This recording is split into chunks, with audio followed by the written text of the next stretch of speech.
And greetings. Happy Tuesday. Welcome to the Steve Deace Show here live and on demand here on BlazeTV, radio, and podcast. My name is Steve Deace. His name is Todd Erzin. His name is Aaron McIntyre. You'll learn some other names as we proceed today, people that we will talk to, like my buddy Dr. Jeremiah Johnston, who's got a brand new book out called Body of Proof. We'll talk to him about exactly what it is he's trying to prove. At the bottom of this hour, we'll get into some fake news or not. Pop Culture Tuesday, I'm going to share with you just a sample, because I have gotten a ton, but just a sample of the reviews we have gotten back for my movie Nefarious, hitting theaters in 31 days, I think it is. April the 14th, 31 days from today. Crazy that is coming up on us now so quickly. We waited and waited and waited for so many years. And now that it's here, it's just like the time is flying by. So, of course, we did our first screening in suburban Detroit over the weekend. Got an incredible reaction. I'll share some of that with you coming up in Pop Culture Tuesday. I also want to share with you, I got an email from Janet with a picture of her 4 dogs. We have 4 stinky dogs, 3 big black labs, and an old mini schnauzer. I try my best to keep them up with their grooming, or keep up with their grooming. But let's just say after a meal, they have bad gas. I was overmatched, she said. Until I took your advice with the Eden Pure air purifier. And now she says it's like I got my house back. All right, that's our friends over at Eden Pure with their incredibly popular, and so far, with this audience, highly successful Thunderstorm air purifier. Right now, you can save $200 on an Eden Pure Thunderstorm 3-pack for whole home protection. 3 units for under $200. That's a fraction of the cost compared to the other purifiers out there that go for well over $600, if not more. And with this special offer, you're getting 3 units for under $200 plus free shipping, with the discount code STEVE at EdenPureDeals.com. The discount code STEVE at EdenPureDeals.com. So, thank you to Janet and her stinky dogs. We now segue to Aaron and his rundown, which may or may not be smelly, of what happened while we were away. What happened while we were away, brought to you by He's Running. Fox News host Tucker Carlson sent a questionnaire on various issues to every major potential GOP 2024 presidential candidate. One of those, of course, was Florida Governor Ron DeSantis. Last night, Carlson read the governor's response to a question regarding the conflict in Ukraine.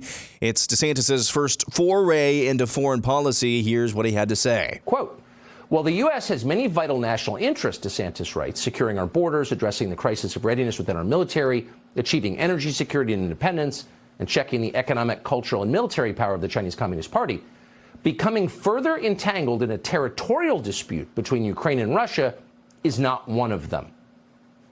Without question," he writes, "peace should be the objective.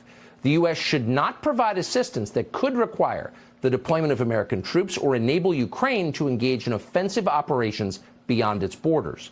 F-16s and long-range missiles should therefore be off the table.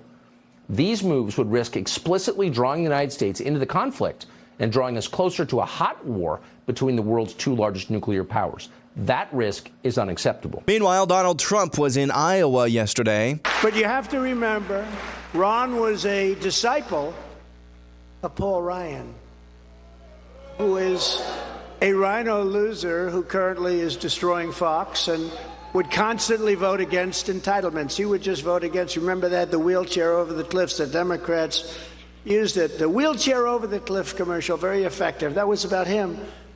But Paul Ryan's a big reason that Mitt Romney, I'm not a big fan of Mitt Romney, lost his election. And to be honest with you, Ron reminds me a lot of Mitt Romney. So I don't think you're going to be doing so well here. Joe Biden took a potshot at DeSantis as well for his opposition to gender ideology being taught at school. Transgender kids is a really harder thing. What's going on in Florida is, as my mother would say, close to sinful. I mean, it's just terrible what they're doing. It's not like, a kid wakes up one morning and says, I decided I want to become a man, or I want to become a woman, or I want to change. Nancy Pelosi, your thoughts? He's absolutely a magnificent leader. He is younger than I am, so I don't know what the... Michigan Governor Gretchen Whitmer says, golly gee shucks, mister, maybe we locked down too hard. In terms of, there were moments where we, had to make some decisions that in retrospect don't make a lot of sense, right? If you went into the hardware store, you could go in the hardware store, but we didn't want people, all congregating around the gardening supplies. People said, oh, she's outlawed seeds.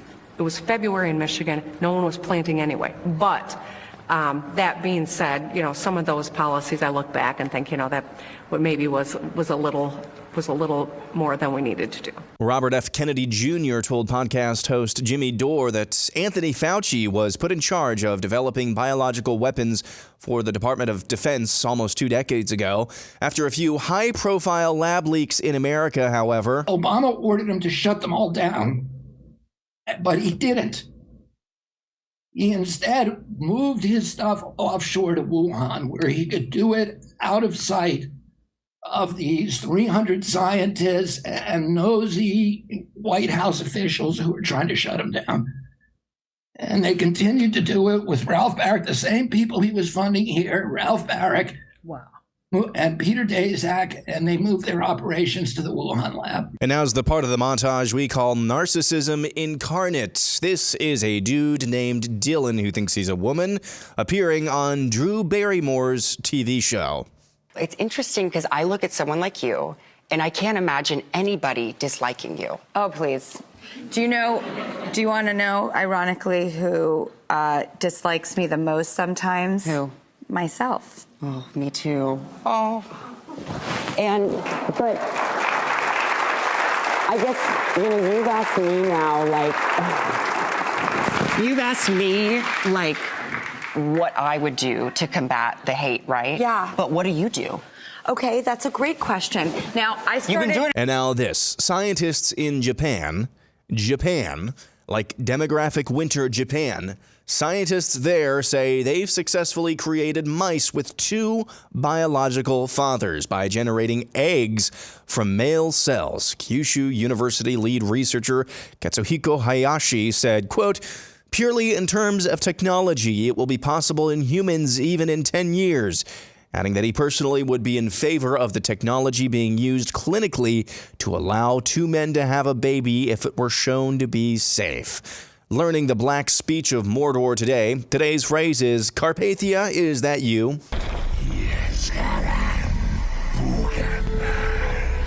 And finally, the diversity, equity, and inclusion scam, deprogrammed and dissembled in about 1 minute.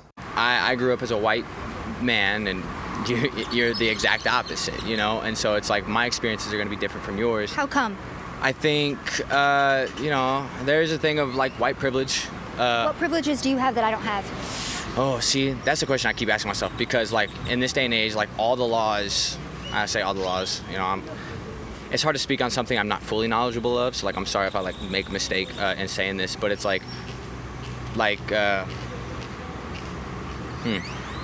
you think it's a problem in society when white people think that they have more privileges than brown or black people? Yeah, and I think that's sort of the agenda that's pushed off, because personally, it's not that I think I'm more privileged than anyone else, because I had to work to get where I was, and that's So why do you have that mentality immediately where you kind of apologize to me, let's talk about privilege, let's talk about I'm a white man in America, so we could have grown up differently. I got you. Why is that your first initial reaction to me as a brown woman? Wow, you're getting me good. See, these are the kind of conversations that I love having. And I think it comes from a place of I wouldn't say caution, but in this day and age, people are so quick to judge and react and cancel. And so I guess it's that caution to go into an interview like this. I'm I don't know where we're at, but now I know where we're at, and I can go for real. That's journalist Savannah Hernandez, who does some fantastic work, and that's what happened while we were away. Aaron's Montage brought to you by Hell. Also brought to you by our friends over at Taiga Coolers. You may need to cool off after that excursion into the bowels. Spring is allegedly almost here, next week or something. Doesn't look like it outside here in the Midwest. But when it eventually arrives, you're going to want a veteran-owned cooler company with everything made right here in the USA from actual American workers as well. Fantastic coolers. They can customize them with something, a memento to your family. It could be your corporate logo, pictures of your kids, whatever you want to put on there. You have a family crest. Okay, they can do that for you as well. Go to taigacoolers.com. That's Taiga, taigacoolers.com, and you can design one for you, your family, your friends, your clients, or just say, hey, you know what? I just really want a really good cooler. Can you just give me one of those? And I don't care what it looks like. They can do that too. Taigacoolers.com is where you want to go. Use the promo code Steve for 10% off when you do at taigacoolers.com. Coming up today in our overtime, we're going to discuss it's a Gallup poll, correct? Yes. Yeah. All right. A new Gallup poll that shows about almost a majority of Democrats believe that their lives will never return to normal after what happened almost 3 years ago. It'll be 3 years ago Thursday, when the country shut down with COVID. Almost half, almost a majority of Democrats say their lives will never return to normal, and a majority of Republicans say that their lives already have. And what exactly does that mean and portend? We will get into that in the overtime today for Blaze TV subscribers only. And if you would like to become one, go to blazetv.com/Deace. Again, blazetv.com/Deace. It's just $10 a month to subscribe to Blaze TV so that you don't miss any of our exclusive content or don't get blindsided the day that we get colossally canceled by big tech. That's blazetv.com/Deace. We'll record it right after the show, and then it will be posted there today at blazetv.com/Deace. All right, we're going to get into what Trump had to say about DeSantis yesterday in Iowa. We're going to get into that actually in Fake News or Not next hour. So I want to table that. I do want to say, though, that we had CPAC a couple of weeks ago, the Iowa visit yesterday, just analyzing this politically. Forget about the substance. We'll discuss more of the substance next hour, okay? But analyzing politically, the last two major speeches I've seen Donald Trump give at CPAC and then what he had to say in Iowa yesterday are the best he has looked in consecutive efforts in years. I mean, he is bringing his A game. And it's also fascinating to see that he's going to run as if he was never president.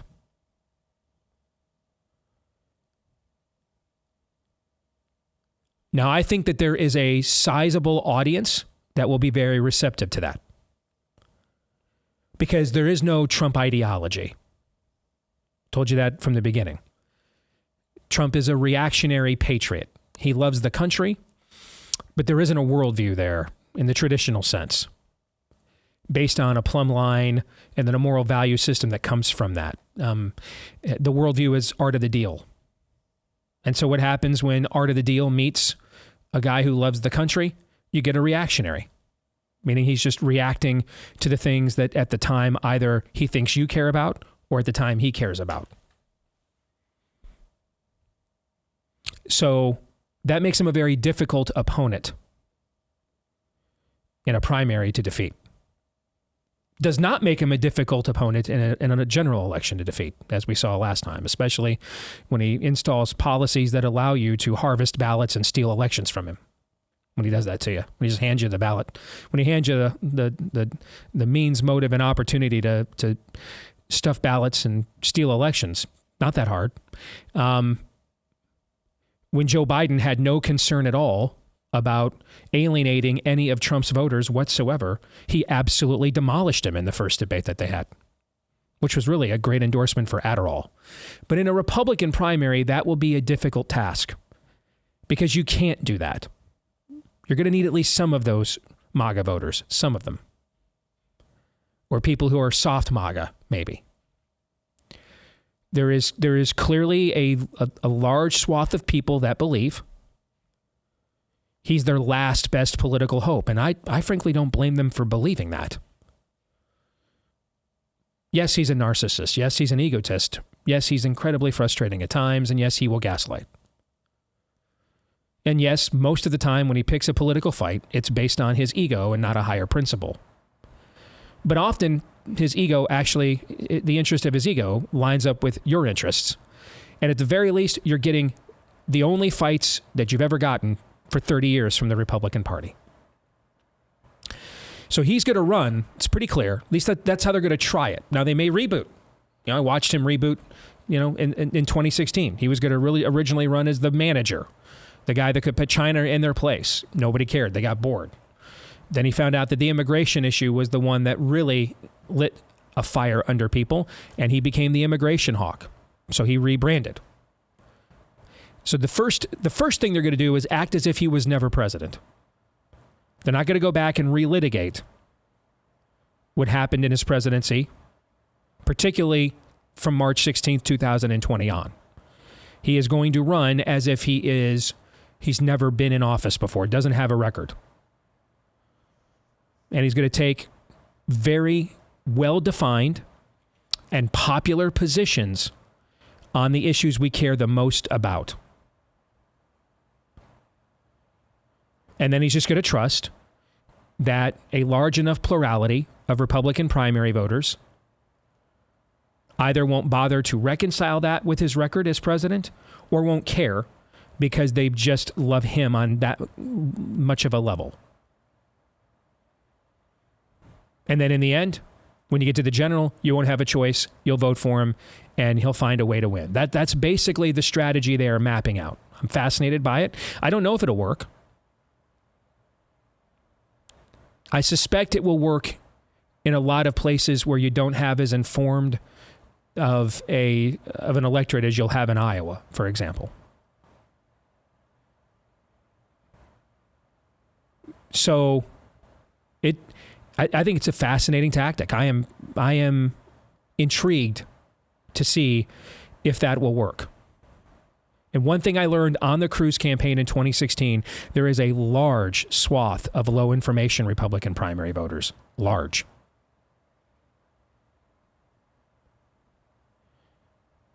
Particularly when we have open primaries. I mean, if you look at where we won originally in 2016, we beat him here in Iowa in a caucus, which you could come and register as a Democrat, change your registration on caucus day to a Republican and participate, but they had their own open primary or caucus that same day, so it was basically just Republican voters. We beat him here. But then Cruz did not win again until the Oklahoma primary on Super Tuesday. Why is that significant? Because that was the first closed primary of the entire primary cycle, meaning only Republicans could vote. And if Trump is going to run on that, it may cause DeSantis to change his strategy. I think if I were running DeSantis' campaign, what I've got to contemplate is how many people truly want to litigate. Let me put it, let me take a step back. Let's put it this way. The calculus I'm doing if I'm on the DeSantis campaign is I have to get to a plurality of Republican voters too. And so what I need to know is how many people can I reach by contrasting my record against his, because my record's better. It's better by any objective measure. You couldn't possibly make an intellectually honest case that Trump's record is better than DeSantis's. But not a lot of, who knows how many people care about that? I don't know the answer to that. I know how many people care about that in Iowa. I don't know how many people care about that in Alabama. I don't. And one of the reasons I don't is because the last candidate I worked for that went up against Trump and Ted Cruz didn't have a record. You know what I'm saying? Mm-hmm. He had been a senator for only a couple of years. Republicans were in the minority. And so really, in both cases, with Trump and Cruz, you were projecting what you thought they were going to do. But Trump had far more executive experience as the head of his own empire. Cruz had none. I mean, he was an ideologue. I mean, he started off as a conservative attorney, a constitutional conservative attorney, then became Solicitor General of Texas, and then became a senator. Okay, and his greatest accomplishment as a senator was a filibuster that shut the government down over Obamacare. But he had no real record of accomplishment. So I don't know. I've not worked for a presidential candidate that had this kind of a defined record, let alone one as exemplary as DeSantis's. So I don't know the answer to. I'm not going to sit here and pretend to know how many Republican primary voters are going to truly contrast records or care. Now, I care, and that's what we're going to do on this show, but there may be a lot of people that I don't know the answer. I don't know how many Republican primary voters are like, I can't hear out of my ear because I took Trump's jab, but I still think he's the only person who can save America. I don't know the answer to that. There may be a ton. We're going to find, the beauty of it is we're going to find out, because it's clear that Trump is taking DeSantis' challenge very seriously. This is the best he has looked in a stretch in several years, even going back to when he was president, in my opinion anyway. He's in charge, he's in command, and he's letting it rip. And I know that there's a lot of criticisms from people like our friend at Chronicles, Pedro Gonzalez, about the Brooke Rollinses and those sorts of... So Trump is not giving speeches at the Brooke Rollinses and Jared Kushner's. They aren't writing these speeches. You know what I'm saying? They're not. This is not their stuff. This is hard. This is like Jack Posobiec is writing these speeches. Okay, this is like take out the DeSantis stuff, and Trump is writing the speeches I would write if he asked me to write them. So I mean, he is dishing out red meat, and it's red. Okay, so he ain't ready to get King Sauled quite yet. And I think the DeSantis people, what they'll have to figure out once they get into this race, which still won't be for a few months yet, what they're going to have to figure out is how many people, and I don't know the answer. I'm just, thinking through this live on the air as we're talking about it.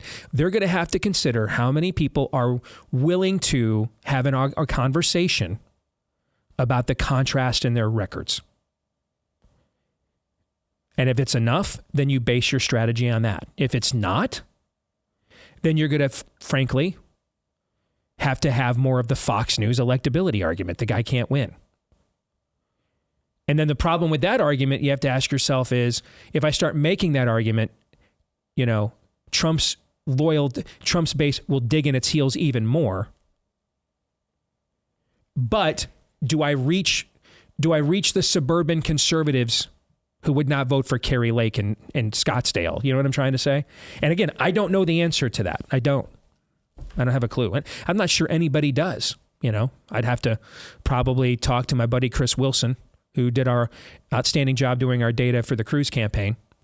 He would know that this is what he does for a living, is look at data that answers questions like this.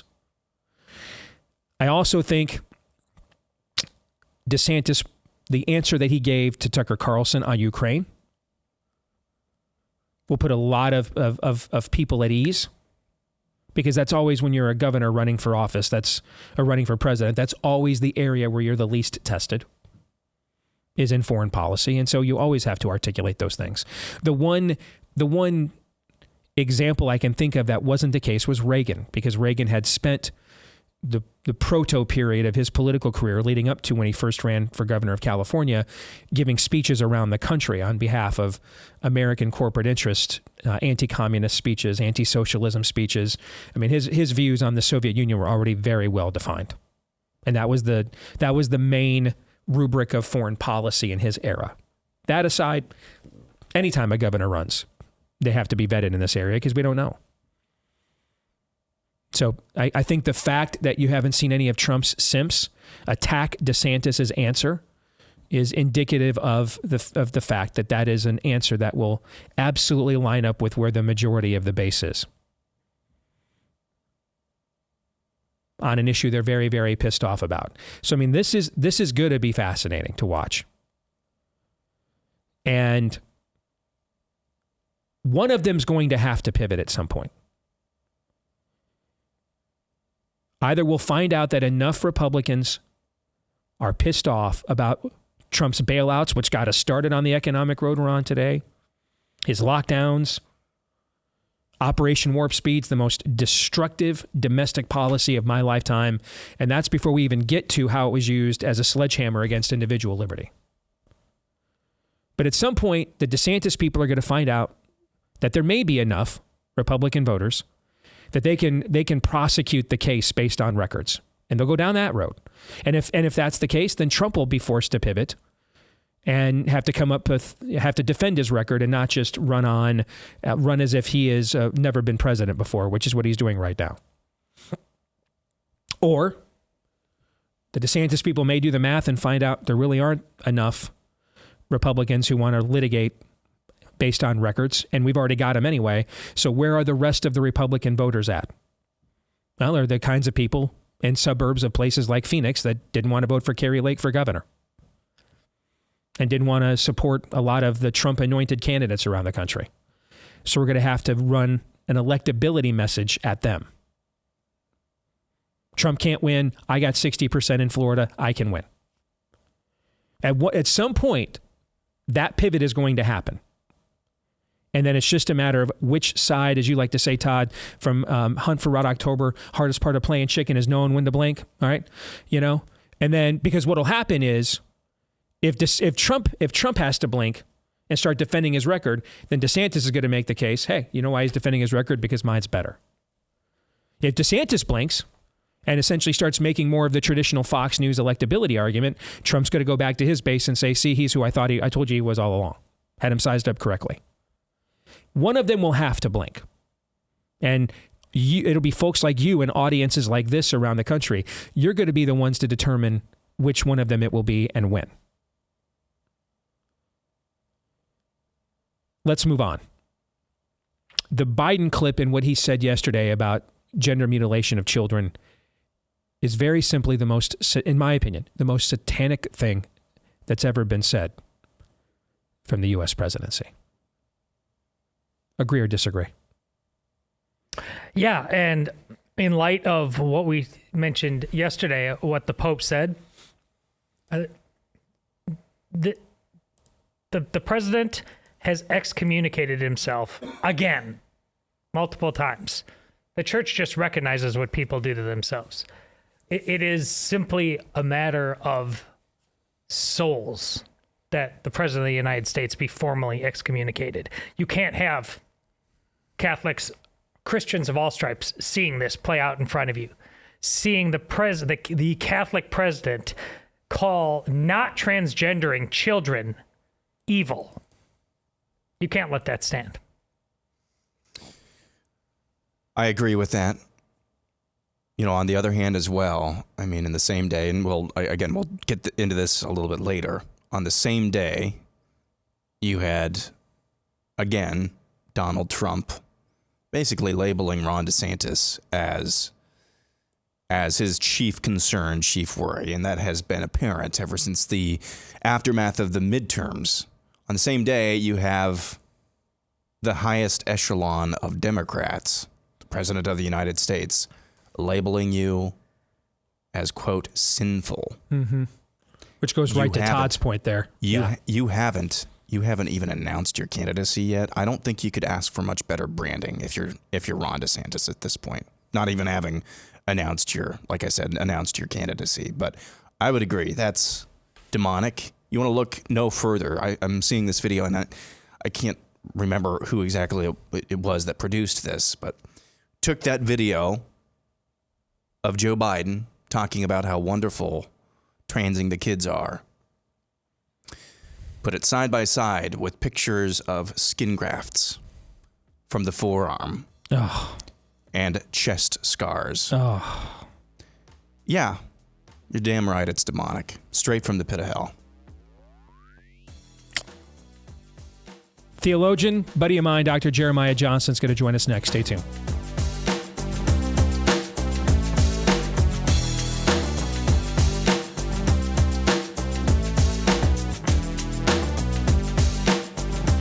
Make sure to check out our friends over at Constitution Wealth. Together, they will work with you to create a financial plan that is based on values, because when you align your money with your values, you win. on both fronts. Go to investwithcw.com/Steve. That's CW for Constitution Wealth. Investwithcw.com/Steve. Again, investwithcw.com/Steve.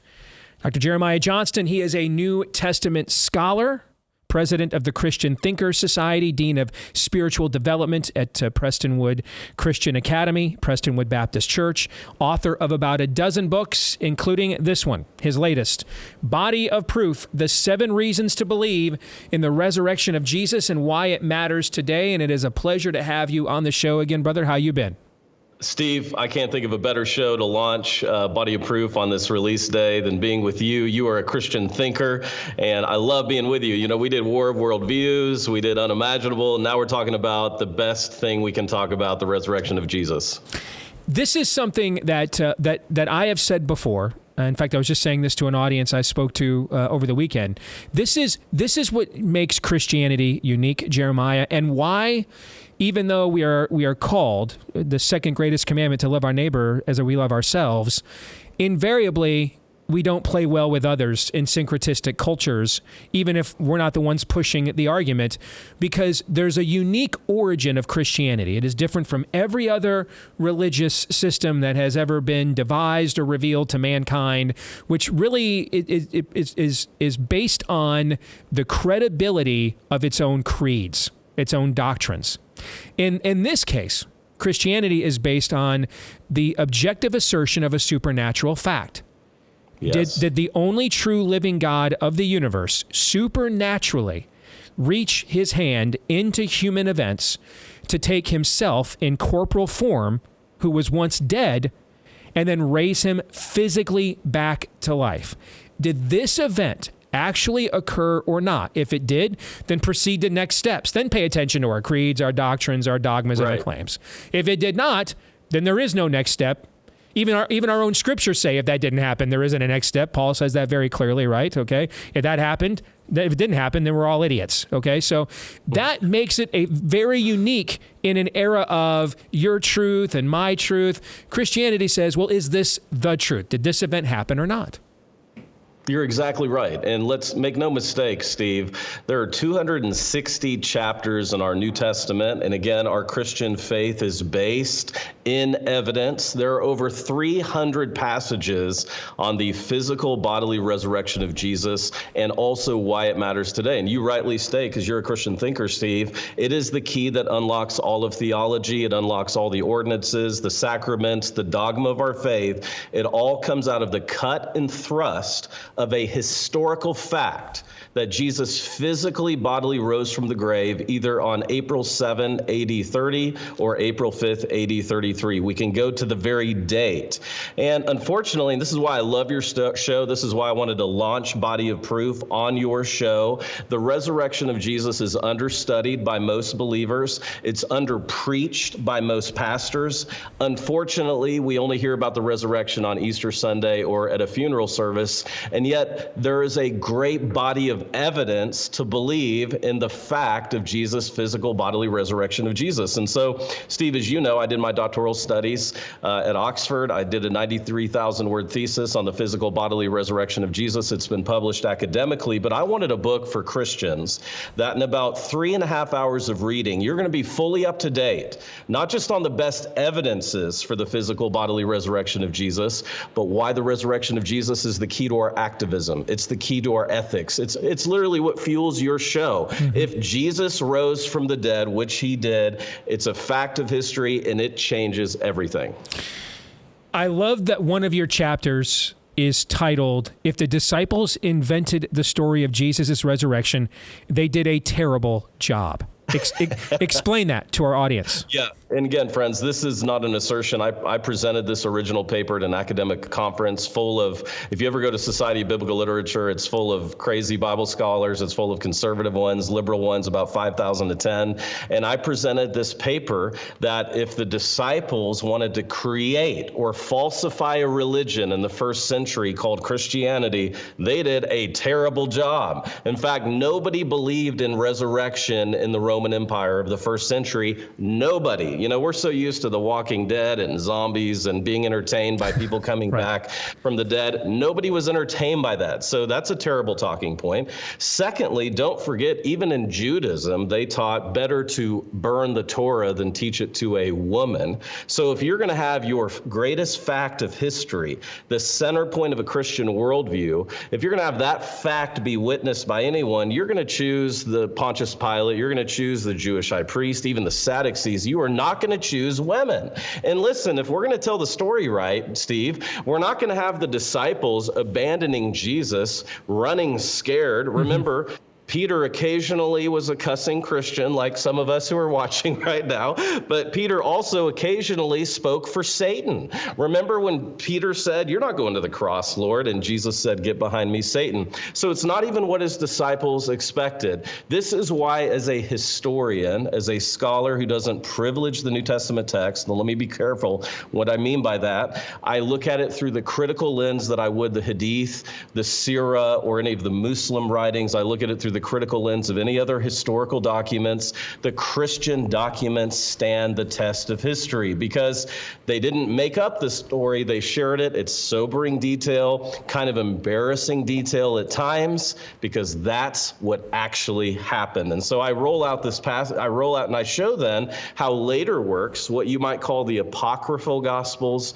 In Oxford, we don't say that because that's pejorative, don't you know? We call it extra canonical gospels. They come through, and these are the Dan Brown Da Vinci Code Gospels that come through. And what do they have? Jesus is a giant, polymorphic Christology. They have Jesus appearing to Pontius Pilate. They fill in all the embarrassing gaps that the actual authentic Gospels seem to leave out. And again, as a historian, we're in the right place, the right time. Jody Magnus, Steve, who is an atheist archaeologist, and by the way, most archaeologists working in Israel are atheist or agnostics. That's hard to believe.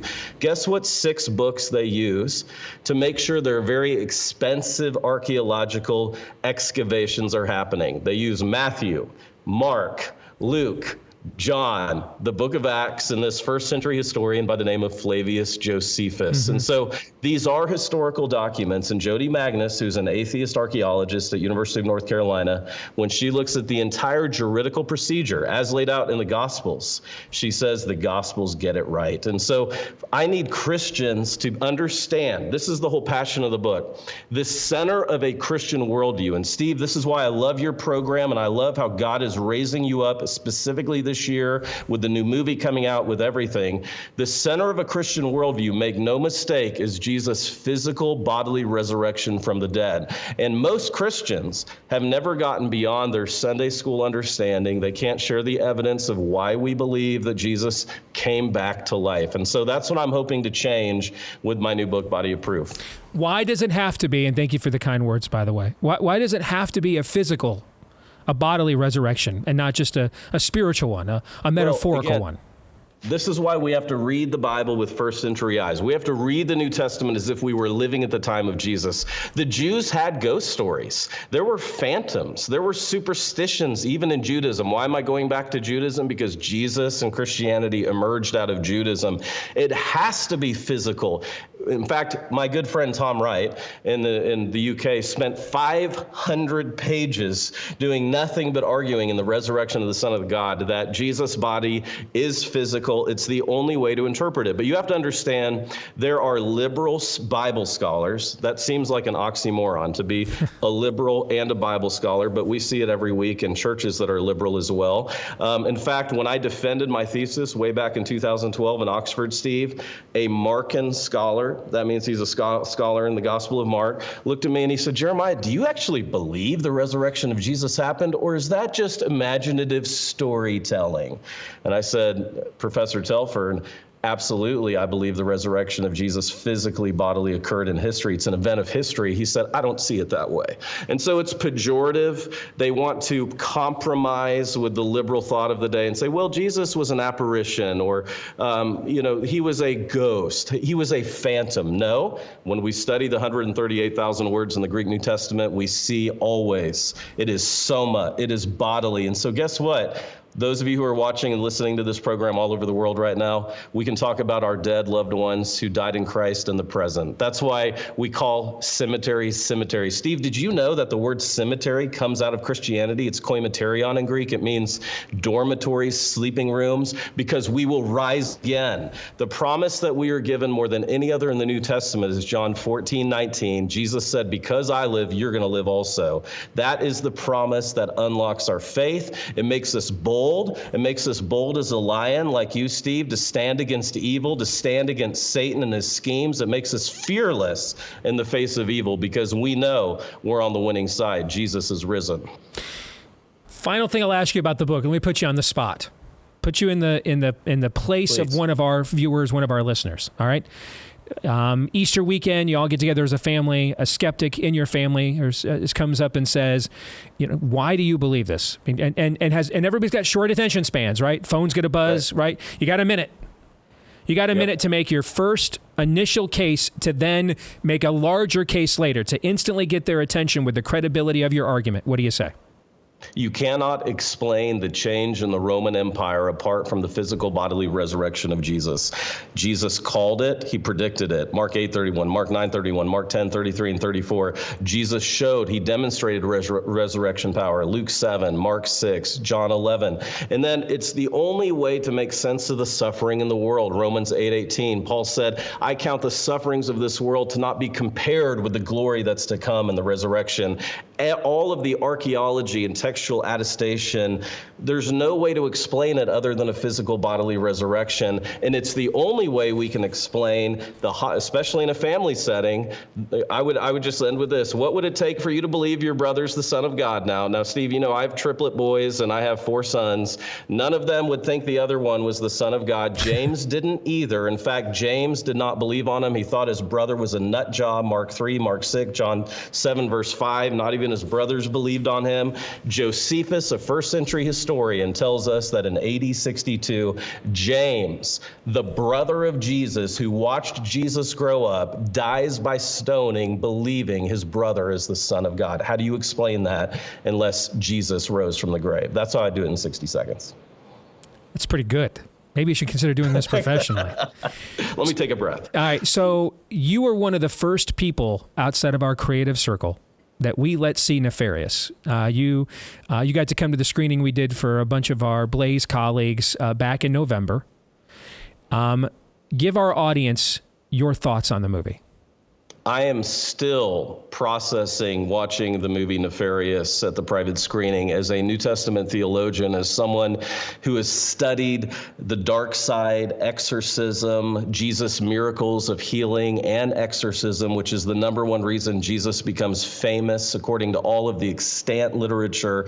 Nefarious sums it all up for us. I was spellbound because I know who I am in Christ. I actually found the movie even humorous at times with how true it portrayed what life is really like. Demonic possession, demonizing is a real factor today. You better believe it. But greater is Jesus in me than he who's in the world. My 13-year-old daughter, Lily Faith, she's in 7th grade at Prestonwood Christian Academy. She is going to be seeing Nefarious with Dad, with me. I would encourage parents of teenagers, you have to take your children to see Nefarious. Listen, they're watching far, far more strange things on their cell phones that they touch 2,000 times a day.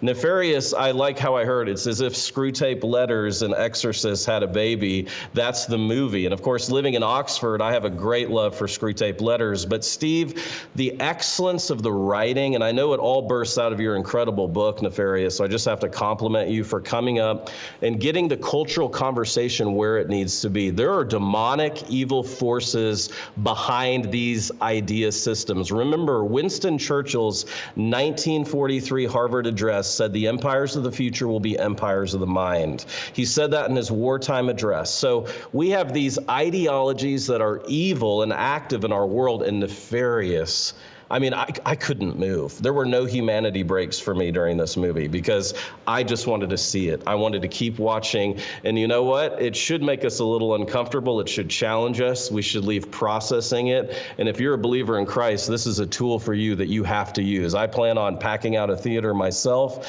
I can't wait to see how God's going to use it. Bold prediction. People are going to be talking about this movie for years to come. I believe pastors should do teaching series on it in their church. Do I believe youth groups should go see this movie even though it's rated R?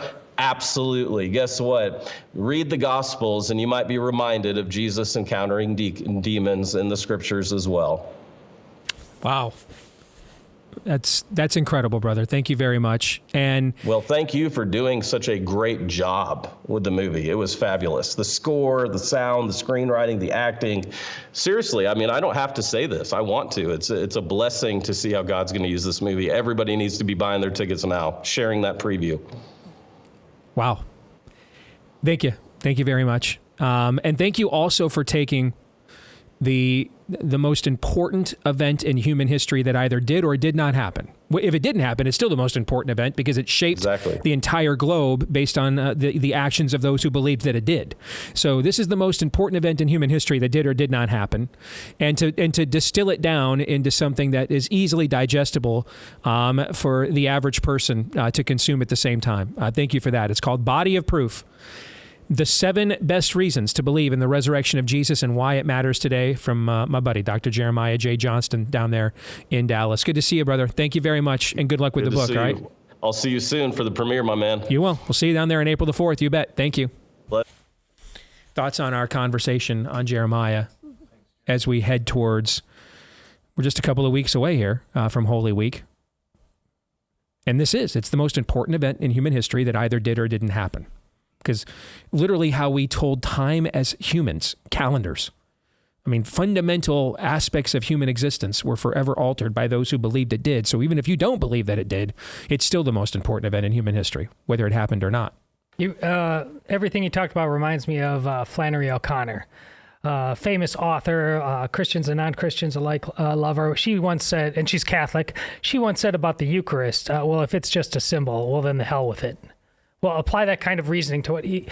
He said, before you read the Gospels and Jesus' teachings about anything, either Christ is crucified and risen again or not.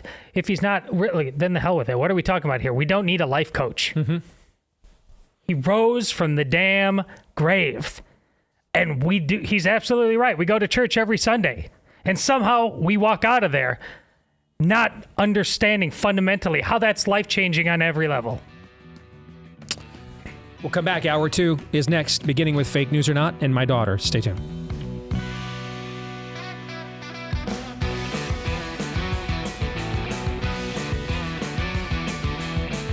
All right, back here with Hour 2, live and on demand, right here on Blaze TV, radio, and podcast. Steve Deace here alongside Todd Erzin, Aaron McIntyre, and all of you will be joined by my oldest here in just a matter of moments. In the meantime, let us know what you think about what we think by emailing the show, steve@stevedeace.com. That's DEACE. Like us on Facebook, MeWe, and Gab. Follow me at Steve Deace Show on Twitter, Getter, TikTok, and Instagram. You can also find me over on Truth Social at Real Steve Deace there. Those of you that find us via the podcast, thank you. Thank you very much. If you have yet to do so, please hit subscribe or follow. Leave us a 5-star review, and we appreciate each and every one of you that have done those things for us already. This part of the show brought to you by our friends over at Jace Medical. Want to make sure, who knows, the next time they unleash something on us and then they say, oh yeah, and that venerable medication, that's won even a Nobel Prize, it's suddenly poison, don't use it. They did it once before. Looks like they're going to get away with it. Depending on what the Florida grand jury comes back with. So, they'll do it again, right? I mean, they keep getting away with everything. So you always get more bad behavior when you don't punish it. That's why make sure you're prepared now. The next time it might be amoxicillin, if you can even find it these days. You can find it in the Jace case, though. Doxycycline, antibiotics that have been around for decades. Maybe those will be the next things that their manufacturers, like Merck, sent out the press release about how dangerous ivermectin was. It wasn't so dangerous. They had just won a Nobel Prize for it, though, a few years ago. That's the level of fiend we're dealing with here, so make sure you are prepared. Go to jacemedical.com, JASE, J-A-S-E, JaceMedical.com. Get the Jace case. Use the promo code DACE for a discount at checkout. Promo code DACE for a discount at the checkout at JaceMedical.com. And there she is. Speaking of Daces, well, she used to be one. Now she's a Hibbs. I'm still getting used to this. My oldest daughter is back here with us again this week on a Tuesday. Anastasia, good to see you. How you doing? Good. How are you doing, Dad? I am doing well. I thought this week I'd flip the script on you and ask you a few questions, if you don't mind. No, I don't mind. It makes me a little sad because I like the TikToks. And whenever I show TikToks here, my Twitter gets boosted and more people follow me. But yeah, that's fine. Because that's what it's all about you. Yeah. Well, at least... Still a Dace at heart. Chip off the old block. She is. Yeah, still a Dace at heart. Just a blunt. Yeah, well, yes. Okay, all right, well, then moving on. All right, okay, cool. All right. You had a chance, though, while I was out of town to do our first screening for Nefarious, you had a chance to go to the first, I mean, let's just keep it real here. This was his first campaign event in Iowa. Yeah. They just are using the book tour as a soft rollout for a campaign, so they can come back and do this all again later this summer, officially, all over again, the exact same things they're doing right now. Yeah, I mean, I told my husband, Stephen, I'm like, you don't have book rallies, okay? Right. You don't go and have a book rally, but yeah. So you went to Ron DeSantis' his first event was out in the eastern part of the state, but then later in the day, he came to our part of the state. Yep. And so this is the first time that he came out here to central Iowa for what is essentially a campaign event. Governor Reynolds was there. She went to Trump's event in Davenport yesterday, too. I saw that, yeah. So to not show, any partiality, at least so far. I wanted to just kind of get a few takeaways from you for our audience on what you saw, okay? So, in fact, let's just start there, all right? What would you say were the three biggest takeaways that you had from the event and what you saw there? Yeah, I think my first one is honestly his ability to... I think my first one would be his ability to humbly stand for the truth. And when I say humbly, I mean he stands for the truth because it's the truth. Like he's not trying to gain any brownie points from anybody. He's not trying to move ahead in anything. He's like, this is the truth, so that's why I'm standing for it. That's why I'm here. That's what that's where I'm grounded in my faith in as. So I feel like that was the biggest one for me. It wasn't about getting cheers and everything. And another thing that stood out to me was him being like, I'm not all for the parades and for the this and for the that. And I just feel like that stood out to me because unlike other people that we know, sometimes it can be more of a glorification thing. And I feel like I didn't get that vibe from him. So you, as a young person that grew up in my household, okay, so your generation is seeking authenticity to begin with anyway, and is kind of senses that maybe the system you're about to inherit now as adults ain't necessarily on the up and up fair. Yeah. And then on top of growing up with me all the time, you can't help but be on the lookout for people that are keeping it real or have other agendas, or are they on mission basically? Yeah, and I appreciated that a lot from him because it felt authentic, it felt genuine to just listen to a person saying, here's the things I'm doing in my state and I'm doing them because I'm standing for truth, not for this, not for that. So that's probably my first one. All right, number two. My second one, I had written down for myself his ability to lead, but what I primarily mean by that is he really gained respect from the audience. So the audience that was there, nobody was really crazy or shaking their heads. Like everybody was hanging off of every word that he said and cheering for him. But again, going back to the first point, he still had a humble attitude about himself, but he had gained their respect. So I feel like I appreciated that as well because it wasn't a bunch of talking points. It wasn't a bunch of statements just to get everybody riled up for no reason. So I feel like that was my second one, that he gained people's respect by, again, going back to my first point, standing for the truth. Okay. And number three? Number three, I think he has a great way of honing in his passion and anger for things and using that for good. So I think he had a great way of staying on his message, staying on the truth. It wasn't this rabbit hole or that rabbit hole, or I did this and I did this. It wasn't like a show. It was very much, I'm angry about this, I'm passionate about this, because again, going back to the first point, that's truth. So I think he has a great way of taking his emotions but honing in on them and focusing in on the bigger picture rather than attacking people or little snippets of this or that. So I think that honestly, number 3 is probably my biggest one, is just that he had an ability to take what he was angry about, take what he was passionate about, but focus it in rather than letting it control how he was on stage, control how he acted, control his words. He was very poised, passionate, but poised. If I asked you to give me a one-word description of your first impression of Ron DeSantis, seeing him up close and personal, what would it be? I would probably say brave, honestly, because it can be like him and Kim talked a lot about how the media really comes after them a lot of the times, and how, difficult that can be when you're just trying to do what's right and stand for the truth, and that can take bravery. But I also think it takes a certain amount of bravery when people are attacking you at such a high level to stay poised and not get angry. And it goes back to what I said in number 3, is taking that and honing it on just the main focus, the main mission, rather than taking all of the things people are saying and letting it run your emotions, run your talk. How did you see him with people? I mean, I was big on retail politics, meaning mano y mano. Okay. I've heard even from people in Florida that absolutely love him and think he's a great governor. He's not necessarily the most personable in those sorts of settings, and almost can treat them as if it's a distraction from getting back to his mission. Does that make sense? Okay. So it's a fine line. You don't want somebody that relishes the spotlight so much that it's just all driven by ego, but you have to relish it somewhat. Otherwise people think you're aloof and not personable, right? So how did you see that? How did he engage people from what you saw?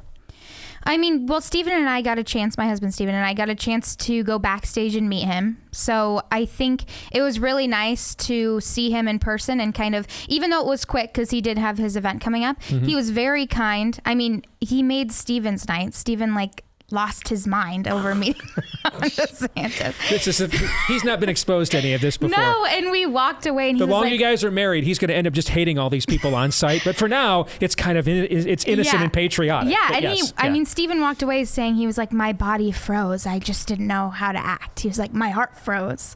But no, he was very kind. Very funny, but I also think coming from when he was talking on stage, his ability to, it didn't feel like it was an interview between him and Kim and it was just their conversation. He was very personal with the audience, talking with them, and sometimes would go off on little family stories and silly stories like that. So that was nice to hear as well. It wasn't random rabbit trails. It was very much like, let me tell you about my kids. Let me tell you about my wife. So I feel like that made it personable as well, that he was addressing the audience in those situations and not just, I'm here to focus on my thing and then talk with Kim and then leave. It was like, let me tell you the story really quick, or let me tell you about my wife. So I think that was really nice too. All right. Do you guys want to ask anything about what she saw before we let her go? Well, you're surrounded by other people as well. Would you imagine their reception to, I mean, that's part of our jobs, is to go to those environments and watch what other people are thinking, how they're reacting. Set you aside. What's your take on how did people receive him, how you thought they would? Any pleasant surprises? Or disappointments for that matter? Yeah. No disappointments. I thought everybody received him very well. Certain people that I knew that I saw there, that I was curious to see how they would react, were cheering and excited. And especially, I feel like as a girl, I paid attention more to the girls, and there was this woman sitting right in front of us, and she was very into it and nodding, and she was excited, and everybody there seemed happy. I mean, nobody was booing and nobody was rude or anything. Everybody seemed to really respond to what he was saying. And I think it helped too that him and Kim really stood out on all the COVID stuff, and they kind of joked about their nicknames during that time, like COVID Kim and Death Santas and everything. But yeah, I mean, I think the audience really responded to everything really well. All right. I have one quick question. How much of DeSantis's comments could you tell were off the cuff or unscripted? That's a good question. I would honestly say the ones that I could tell were off scripted or off the cuff were when he spoke about his family.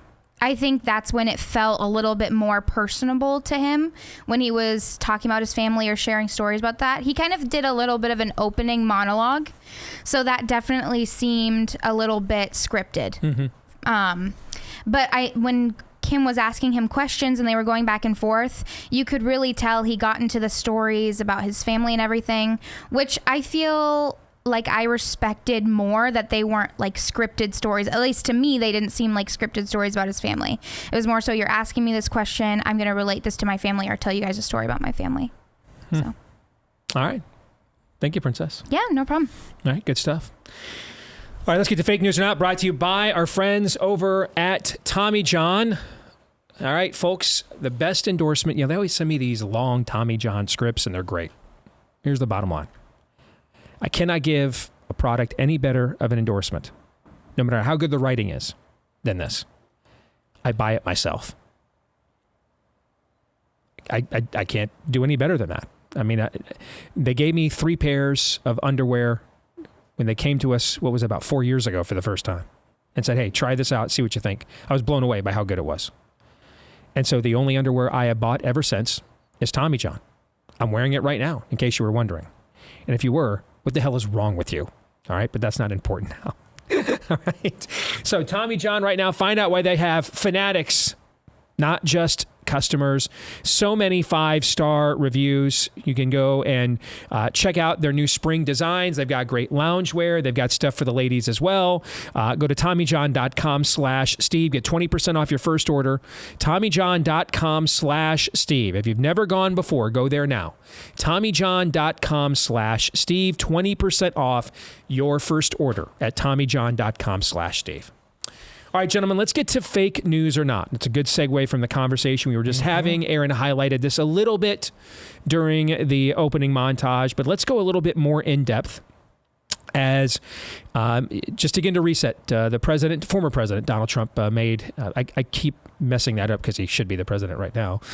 Former President Donald Trump made his first campaign stop to Iowa of this cycle.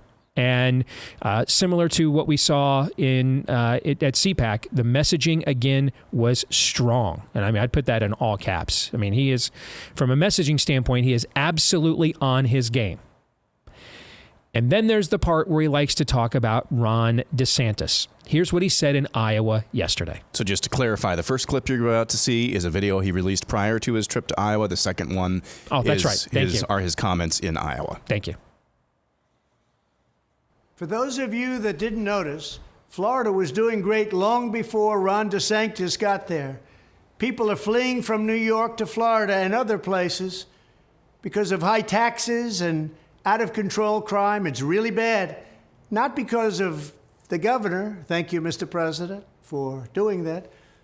But it's not because of the governor. Florida was doing fantastically. You had a governor named Rick Scott who did a very good job. Even Charlie Crist, a Democrat, did a good job, and he had very good numbers. Sunshine and ocean are very alluring. It's not too hard to work with those factors. So just remember, Florida was doing really well long before Ron DeSantis got there. They were leaving the age limit.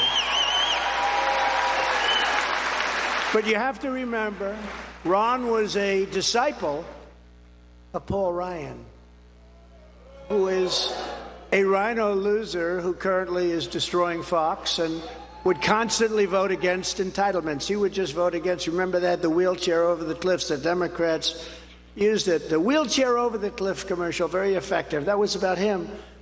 But Paul Ryan's a big reason that Mitt Romney, I'm not a big fan of Mitt Romney, lost his election. And to be honest with you, Ron reminds me a lot of Mitt Romney. So I don't think you're going to be doing so well here, but we're going to find. All right. So just to clarify on a fact, I mean, you can have your own opinion if Ron DeSantis reminds you of Mitt Romney or not. And the truth of the matter is everyone reminds you of Mitt Romney because Mitt Romney has taken every conceivable position on every conceivable issue over the course of his long and soul-crushing career. All right. Ron DeSantis is one of the founding members of the House Freedom Caucus, which was specifically founded to push back against Paul Ryan and his acolytes in the Congress. All right. He's one of the founding members of the House Freedom Caucus. So that is just not factually accurate. What Donald Trump said there is not true. Now, the rest of it, though, that's just all your own opinion. You can have whatever opinion you want, but that part is simply not true. So I wanted to correct the record on that. Everything else, though, fake news or not. And now you guys are going to now ask me, what's the context? Yours.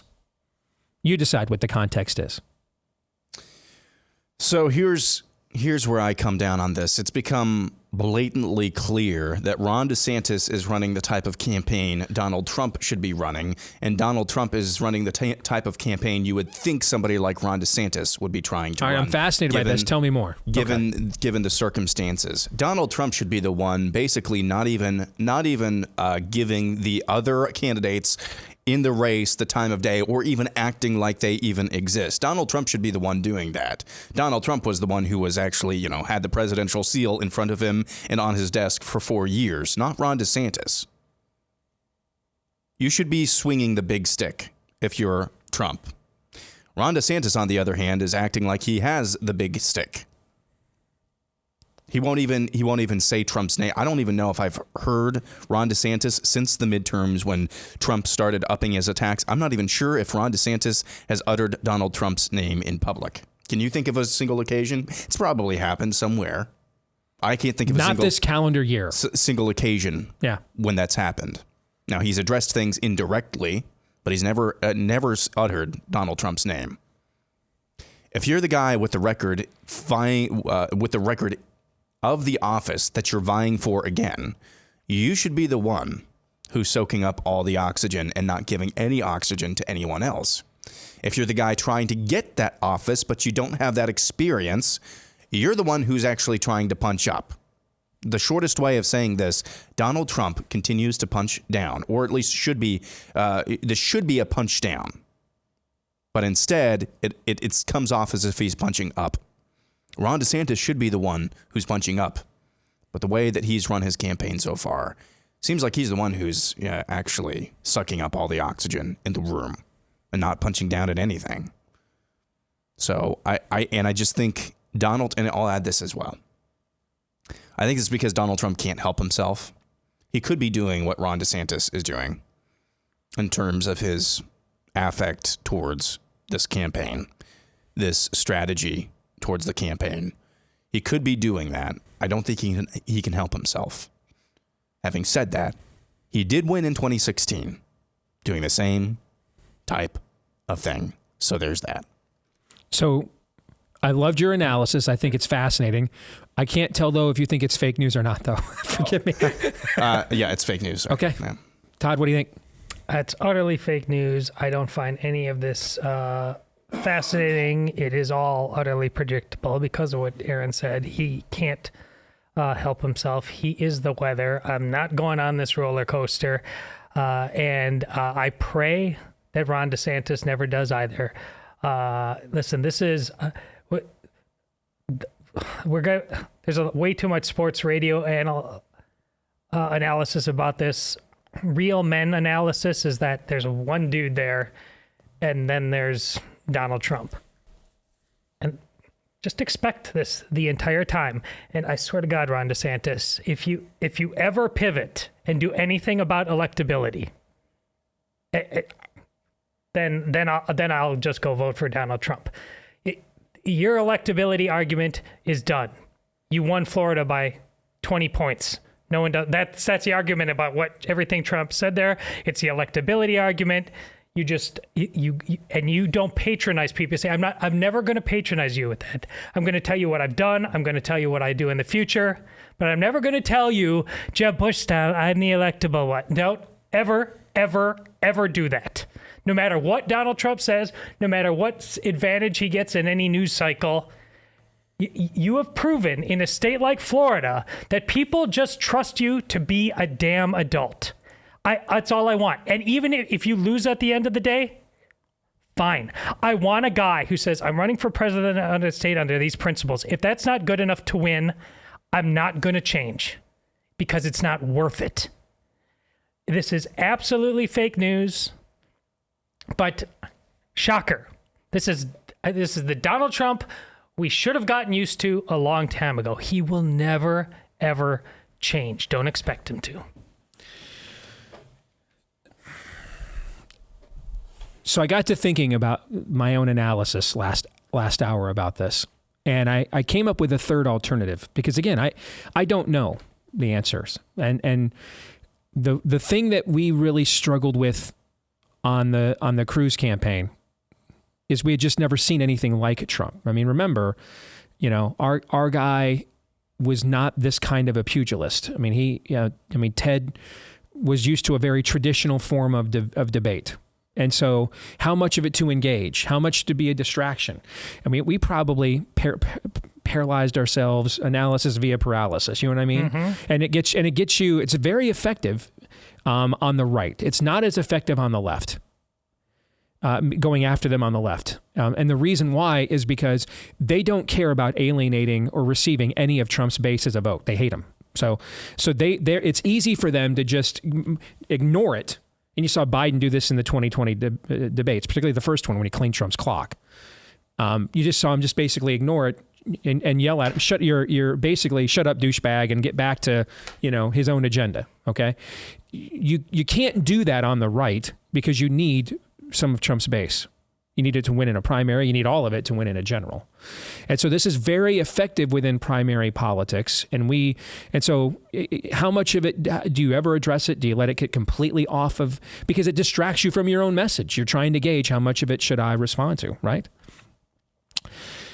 I wonder, thinking about this more, I talked about last hour, Trump is essentially running right now. And his messaging right now is strong. And he is running right now as if he was never president. He's not even attempting to reconcile his record with his talking points. He is just it's like a MAGA greatest hits right now, man. And it's a reunion tour, but it's not like listening to the Eagles right now with Vince Gill, which are okay, but it ain't the same thing. It's like Glenn Fry is still alive and this is the Hell Freezes Over tour and they still kind of got it. That kind of a reunion. You know what I'm saying? That's how it sounds right now. It's good. It's good stuff. All right.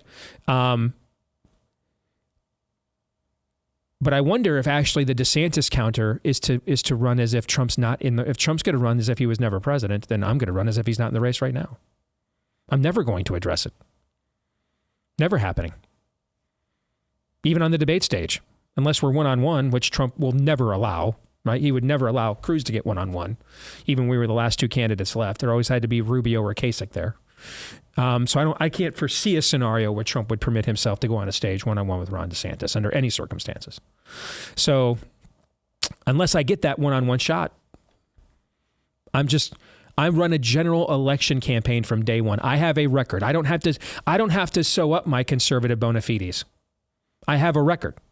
All right. And that record was not running some podunk red state. Okay, mm-hmm. Where, it's like what he said today. There isn't for the first time in the state of Florida's history, there is not a single statewide elected official in the state that's a Democrat. Nowhere. He just annihilated their party, just destroyed it. So I just run as if I'm the nominee from day one. I just run a general election campaign from day one. I never address Donald Trump. I never confront him, ever. I don't have to. He gets away with running as if he was never president, so there doesn't have to be a reconciliation of what he did before and after March 16th of 2020, then I'm going to run as if he's not a candidate right now, and I'm just going to let my own record speak for itself, and I'm running a general election campaign from the moment I get in the race in June until the day I'm out of it, whether that is on election day, win or lose, or I bow out, next spring or summer of 2024 after Trump beats me. I'm just running a general election campaign from day one. What do you think of that strategy? Well, so far, by default, that's what he's done, and it's painted the scenario that Aaron gets correct. Things are reversed. It looks like Donald Trump is constantly pulling away from what you say is red meat messaging that we know works and people are hungry for, and he can't even stay on message with that, and he's nipping at Ron DeSantis' heels. Like, why would you not do that? This whole thing is fascinating to me. But if we end up with a primary where one guy has been president and gets away with running the entire time as if he never was, and then the other guy who's never been president gets to run the entire campaign as if he already is, right? I don't know. I have no predictions on how that will turn out. I don't have a clue. I don't know how people will react to something like that. I just respect a guy so much who's like, on the one hand, if there's just this, Donald Trump was, we've talked about this. Donald Trump was wronged. This election was stolen. This needs to be righted. There's Ron DeSantis as a guy is just hopefully telling himself, I can't do anything about that. So the only way to win the game is not to play, is what we're saying? Yeah, I'm not going to do that. And so if he wins on that front, I can't do anything about that. Short of just deconstructing myself, and I don't want to do that because I'm a guy named Ron DeSantis, accountable to God first. And I have a record. Yes. And then secondly, that's a best case. A worst case is there's the low information voter you're talking about. I've got to get down on that level. I also am not going to do that. There's proof of concept here. I just did this in Florida. That's good enough. Now I'm going to say what I did, and I'm going to say where I'm going to do it here. I'm going to have explicit ideas, and I'm not going to do anything else. And if I lose, fine. I want that man. I want a man who's, I'm not going to turn myself into something God does not want me to be. Yeah, I want DeSantis to run that type of campaign because then I feel like, I mean, no matter how effective your attack is on Donald Trump. He is Teflon Don for a reason. It just doesn't stick either because of the shamelessness or his ability to pivot. So keep your hands off. I will say, and we'll maybe have to end on a cliffhanger. Would you agree, because I think there is a difference, would you agree there's a difference between campaign strategy and debate strategy? Because you can't, I don't think you can carry that campaign strategy that we just laid out for DeSantis. You can't carry that onto a debate stage when he's standing right there, you know? Yeah. I mean, you can. It has to be modified to some degree, right? Like you can't go, here's what I can tell you being on the Cruz debate team. Here's what you can't do. You can have a debate performance elevate your overall campaign narrative. You cannot have a debate performance distract from it. You know what I'm saying? So you can't be one person on the debate stage and with one, narrative and another. That won't work, right? That doesn't happen. This is going to be really fascinating to watch.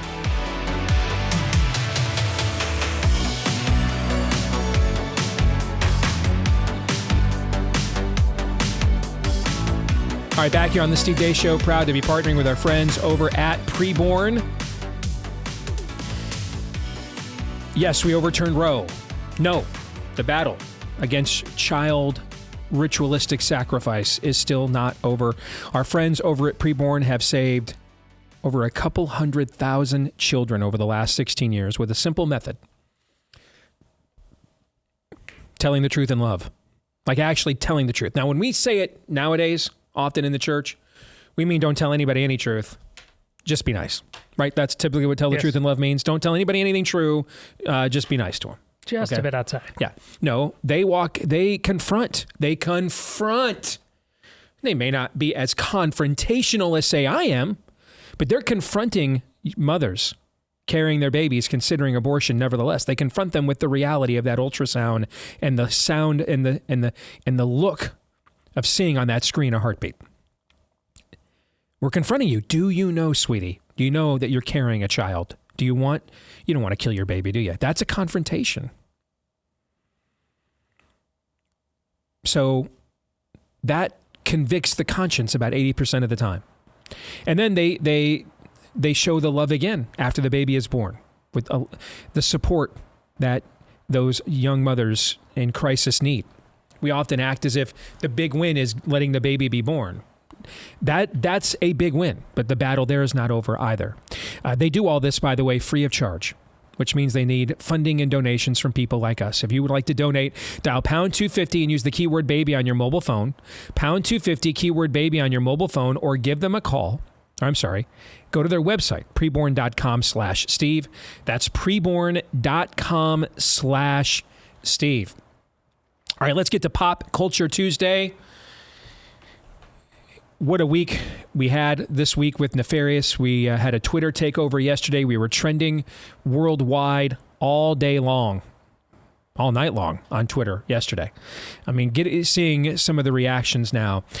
We have TikTok feeds that are approaching 1 million views of the trailer. I mean, this thing has gone incredible. And it's this trailer right here that has certainly elevated the exposure of our upcoming movie. Oh? You should have accepted my offer, James.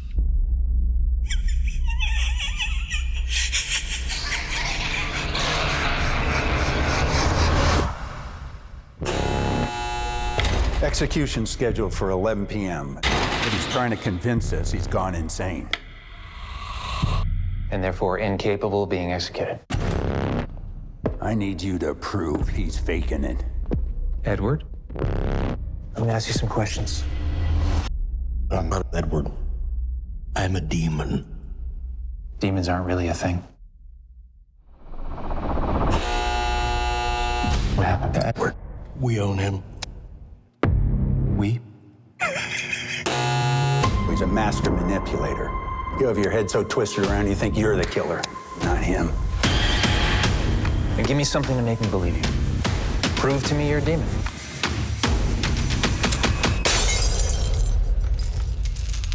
It's probably just a coincidence. I want to talk to The real Edward. Makes me do bad. I can't stop him. I need you to see something. You got a fan. Did the same thing with all his victims. Help me! I'm trying to, Edward, but you have to answer my questions. You have to tell me the truth. It won't let me! It can go away. It can go away. Yes? No. It's starting to happen. Can you feel it, James? Can you feel it?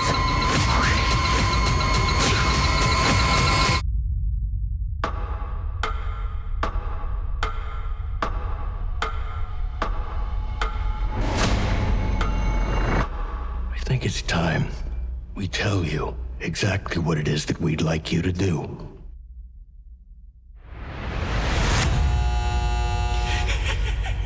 You know, I've watched this trailer like 50 times, and it's the first time I noticed, because I know what is going to happen in that scene there at the very end of the trailer.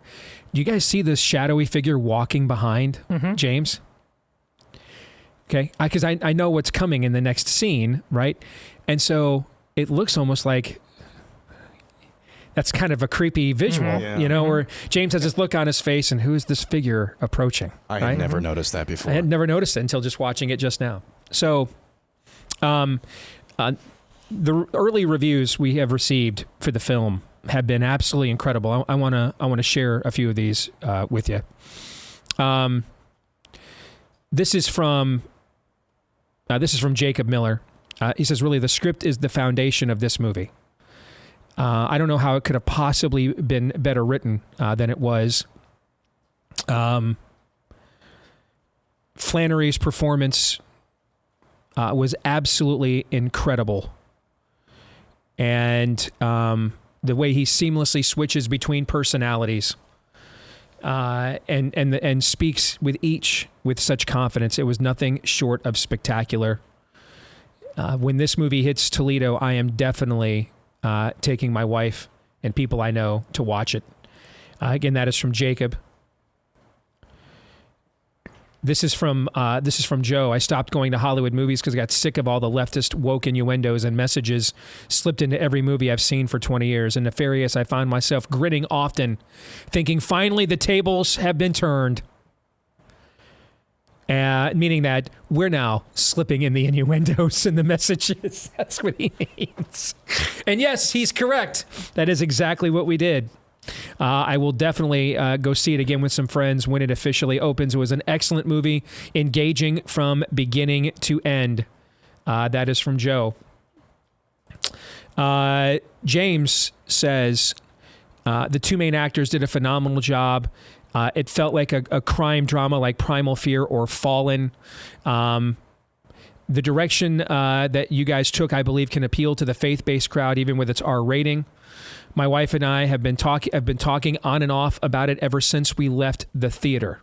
This movie is going to confront believers every bit as much as non-believers. And sometimes in order to plant seeds, you need to till the hardened soil. And I believe this movie does exactly that. That's a great review. Thank you, brother. This one's from Mark. The writing of the movie was unbelievably well done. I love how he began his review. I brought my wife along, who is not a listener of your show. She doesn't like listening to news or politics. She views everything as biased or jaded. She's never even seen the trailer. And she absolutely loved the entire movie and thought the acting was superb. She was blown away and felt compelled to urge others to go see the movie when it came out.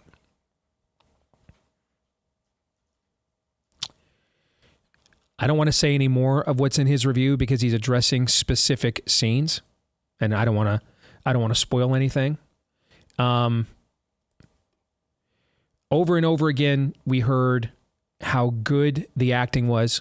Over and over again, I heard if this was from any other worldview, Sean Patrick Flannery would get nominated for an Academy Award. I think we're going to officially nominate him for consideration for next year anyway. Just because it'll piss them off. You know, why not? Just do it for that reason. Yes. But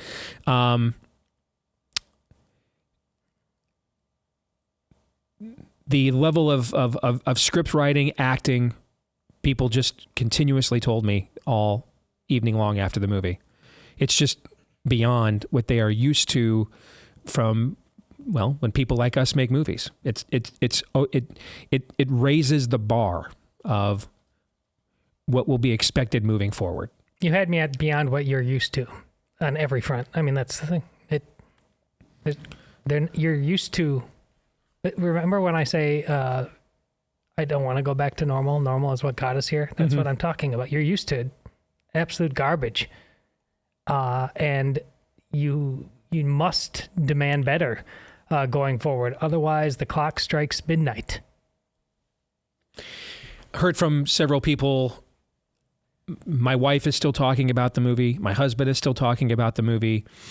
I'm still getting notes from people telling me here several days later. You know, we're still talking about it. We know we missed things. We want to go back. We want to, see it again and find out what it is that we missed. One of the things that I love, one of the things that someone sent me that I actually liked the most, because it really gets to why we made the movie this way.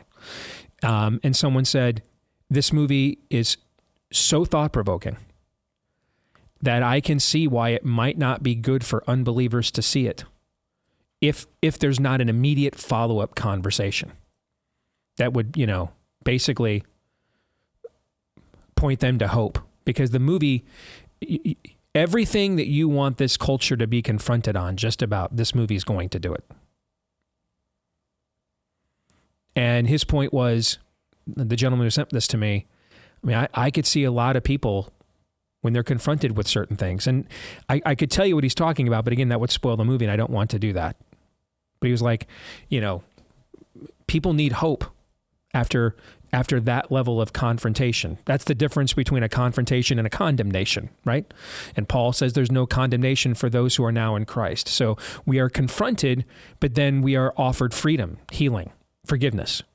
So we don't just carry that shame and the guilt and the burden with us for the rest of our lives. That's not the point of the gospel. The point of the gospel is to free us from those burdens, not to add to them. And I hadn't thought about that until I read this gentleman's review, and I think he's got a legitimate point to consider. But that's also why we made the movie. We made the movie so that it would end at a point that the hard soil, as the guy that I just read a minute ago, we tilled the hard soil.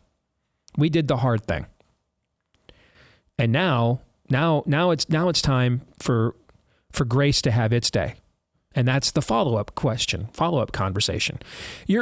Our biggest challenge in this day and age is not convincing people of the love of God. They've gotten the soft sell for decades. The difficulty is convincing them of the evilness of their own sin.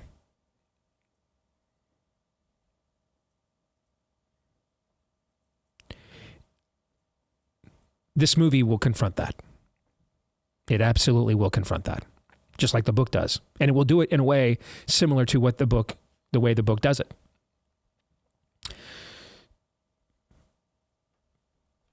But that's not the entirety of the equation. There's the other variable now, and that other variable is now pointing people, now that they've been confronted with the darkness, pointing them to the light. And that's the conversation that we want you to have with them after you take them to this movie, for sure. You guys have any thoughts? Well, you let the lion out of its cage. You can't in a 2-hour movie also like establish a whole new ecclesial framework. Right. We can't completely catechize in 1 hour and 40 minutes. Correct. Yes. At the end of the day, ours is to be faithful, and outcomes are in fact for God. Yeah. After this movie, you're right. Be ready to be hands and feet. But you know what you were supposed to be even before you ever heard of this movie? Hands and feet. I mean, nothing's changed on that front. Ask more of yourself on every level as a person of faith, because it's what you were supposed to be doing all along. So I think that's thoughtful. I think that note's thoughtful. So I want to be sure to note that. I don't necessarily think it's true, because the type of questions that this movie not only provokes, but it demands an answer to, I think there's going to be two responses from the unbelieving world. Cool movie, bro. See ya. Tiger King's back with another season, or something along the lines of, I see what you try to do there. That pisses me off. I'm never watching one of these movies again. That's kind of one variety of answer, or the other, which is what I hope and I believe this movie will do, is kind of like a meat tenderizer. You are softened up. Now, if it just provoked questions, I think that email would probably be more in line. Not saying that it's, not saying that that's not necessarily true or thoughtful, like I said, but because the movie provokes and demands answers, I think the ball is in the unbeliever's court to some degree. Good point. Yeah. So I think it's kind of a both and. I just think because it demands answers and not just provokes questions, I think this will soften people, those who have ears to hear, those who are reachable. I think it softens them up enough to where they will then go and try to seek. And then that's our opportunity. That's our opportunity to have some of the questions and conversations, I should say, that the emailer was talking about. We generated yesterday for the movie over 69 million Twitter impressions from our Twitter takeover yesterday. I mean, that's incredible. We've had over 5,000 people enter the Nefarious Files contest over at whoisnefarious.com or thenefariousfiles.com. There's a mystery there that you can solve. There are cash prizes and other things there worth $1,000 or $2,500 that you can be a part of that as well on the website. I mean, here's the thing. though, I don't know how that translates to box office because I've never made a movie before. So, I mean, that seems like a lot of people to me. That's a lot more people than I've probably ever reached on. That's more impressions than I've probably generated on Twitter in the entire time I've had an account, I would guess. Okay.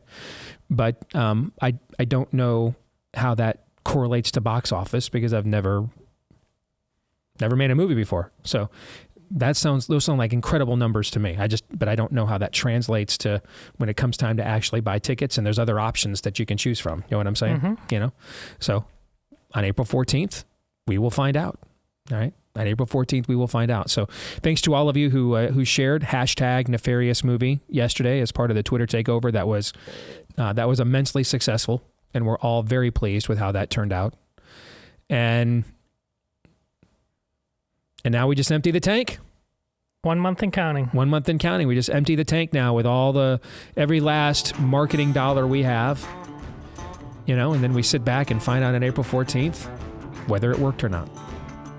We're going to stick around and do overtime for Blaze TV subscribers. For the rest of you, we will see you tomorrow, noon to 2 Eastern, right after Hall of Famer Glenn Beck, right here on Blaze TV. Until then, John 3:17.